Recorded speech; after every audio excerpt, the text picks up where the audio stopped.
এক নবীর উপর ঈমান কয়দিন চলে? যতদিন আরেকজন নবী না আসে। নবী মুসার উপর ঈমান আনলো, লা ইলাহা ইল্লাল্লাহ মুসা কালিমুল্লাহ, চলে আসলেন নবী ঈসা।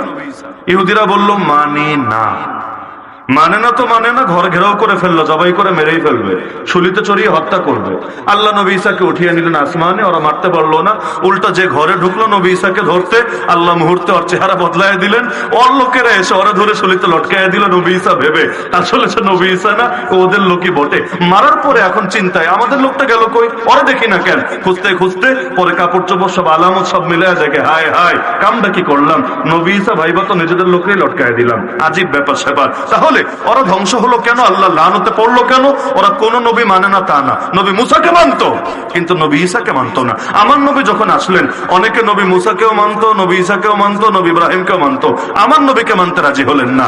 আল্লাহর নবী বললেন ওরা চিরস্থায়ী জাহান্নামী হবে, এছাড়া ভিন্ন কোনো কিছু ওদের নসিবে জুটবেই না যদি না আমার উপর ঈমান না এনে মরে। তাহলে আমার নবী যদি বোঝেন সর্বশেষ নবী না হতেন, শেষ থেকে 2 নাম্বার, শেষ থেকে 3 নাম্বার, শেষ থেকে 10 নাম্বার, অথবা প্রথমে 1 নাম্বার 2 নাম্বার 3 নাম্বার, শুরুতে শেষে মাঝে যেখানে আসুক, একদম শেষে না এসে যদি একটু আগেও আসতেন কি হতো?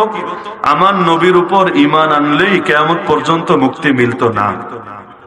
লা ইলাহা ইল্লাল্লাহ মুহাম্মাদুর রাসূলুল্লাহ নিয়ে কিয়ামত পর্যন্ত চলা যেত না।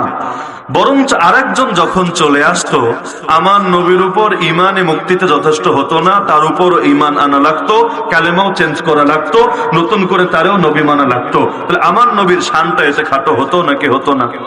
খাটো হতো নাকি হতো না? কেন?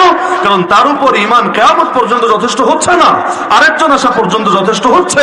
কিন্তু আমার নবীর শানতে এমন না, তারপরেও আর কোনো কথা থাকতে পারে। কিছু বয়ান এমন আছে না, এই বয়ানের পর আর বয়ান সম্ভব না, আছে না?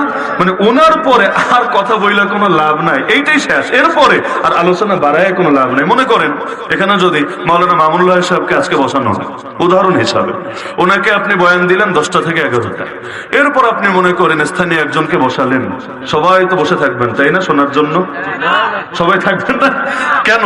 এটা হয় এমন যে একটা পর্যায়ে গিয়ে শেষ হয়ে যায়, এরপরে আসলে অন্য কাউকে দিলে ওই রকম আর জমে না, জমার কথাও না। তো আলহামদুলিল্লাহ আল্লাহ আমার নবীকে এমন টাইমে পাঠান নাই যে তারপরেও কিছু চলতে পারে, কিছু বাকি থাকতে পারে, এমন সময় পাঠিয়েছেন কিয়ামত পর্যন্ত কালেমা একটাই থাকবে, লা ইলাহা ইল্লাল্লাহ মুহাম্মাদুর রাসূলুল্লাহ। এমনকি নবী ঈসা কিন্তু আসবেন কিয়ামতের আগে। আল্লাহ চাইলে তাকে আগে না পাঠিয়ে রেখে দিতে পারতেন, ওই সময় নতুন করে পাঠাতে পারতেন, পারতেন কিনা? পারতেন কিনা? আল্লাহ কিন্তু এটা করেন নাই। কেন? ওই সময় যদি তিনি নতুন করে নবী হয়ে আসতেন কালেমা চেঞ্জ করা লাগতো, তখন বলা লাগতো লা ইলাহা ইল্লাল্লাহ ঈসা রুহুল্লাহ। এজন্য পাঠায়া দিলেন আগেই, পাঠায়া দিলেন আগেই, দাওয়াত তো পৌঁছালেন তিনি আগেই, কিতাবও নাজিল হলো ইনজিল শরীফ আগেই, সব হয়ে গেল আগেই। কিন্তু আল্লাহ একটা কাজ বাকি রেখে দিয়েছেন, যে কাজটা হবে পরে, তার সব আগে একটা কাজ বাকি আছে, যে কাজটা হবে পরে। আল্লাহ উঠিয়ে রাখলেন কেন? তিনি যখন আগামীতে আসবেন যাতে করে নতুন করে নবুয়ত আর না আসে, তার নতুন কোন কালেমাও প্রতিষ্ঠিত না হয়, বরঞ্চ তিনি এসে উল্টা পড়বেন লা ইলাহা ইল্লাল্লাহ মুহাম্মাদুর রাসূলুল্লাহ।